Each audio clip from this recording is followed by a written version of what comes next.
राष्ट्रवादीच्या जनसन्मान यात्रेला नाशिकमधून सुरुवात झाली। महायुती सरकारनं काय काम केलं याबाबत विविध भागातल्या लोकांना माहिती देत असल्याचं यावेळेला उपमुख्यमंत्री अजित पवारांनी सांगितलं। आम्ही तरुणांसाठी आणि महिलांसाठी अनेक योजना आणल्या, इतरांना संधी दिली असता आम्हाला संधी देऊन बघा असंही अजित पवार म्हणाले।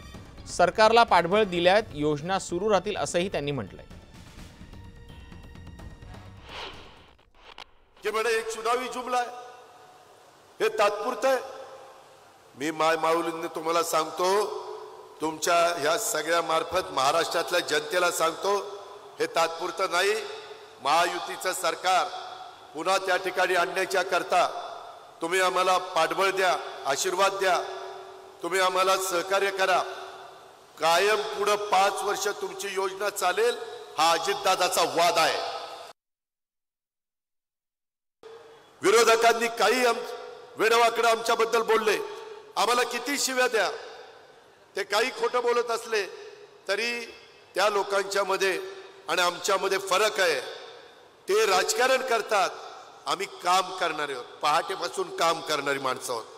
आम्ही समाजकारण करतो, 80% समाजकारण, 20% राजकारण, ही आमची भूमिका आहे।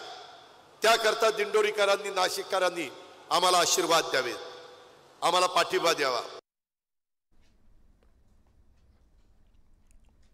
धनंजय मुंडे गद्दार आणि विश्वासघातकी नेते आहेत अशी जहरी टीका राष्ट्रवादी शरद पक्षाचे प्रवक्ते विकास लवांडे यांनी केलेली आहे।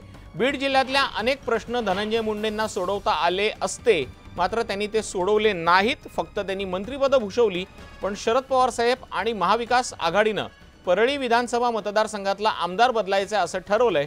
त्यामुळे आता नव्या चेहऱ्याला संधी देऊन परिवर्तन करण्याचा निर्धार केला असल्याचंही लवांडे म्हणाले। उनको पिछले दफा पार्लियामेंट के चुनाव में एक हमारे महाराष्ट्र में ऐसा हुआ था, अपोजिशन वालों ने एक नैरेटिव सेट किया था कि ये संविधान बदलने वाले हैं, ये रिजर्वेशन निकालने वाले हैं। ऐसे कुछ नैरेटिव सेट करके उन्होंने लोगों को गुमनाम बनाया और लोगों ने उनके ऊपर विश्वास रखा और उसकी बहुत बड़ी कीमत हमारे महायुति को चुकानी पड़ी। इस दफ़ा वैसा न हो। कोई भी नैरेटिव अगर अपोजिशन वालों ने नया कोई इशू निकाला तो उसके बारे में सही क्या है वो जानकारी हम देना चाहते हैं। साधारण आता आमच्या तिन्ही पक्षाकडे ज्या जागा आहेत त्या जागा त्यांच्याकडे ठेवल्या जातील, पण जर काही सिटिंग जागा एक्सचेंज करायच्या असतील तर त्याही प्रकारचं तयारी, मानसिकता ही तिन्ही पक्षांनी आणि त्यांच्या मित्रपक्षांनी ठेवलेली आहे। आता त्याला लवकरच अंतिम स्वरूप दिलेलं आपल्या पाहण्यात येईल आणि त्याच्यानंतर प्रचाराची रणधुमाळी सुरू होईल।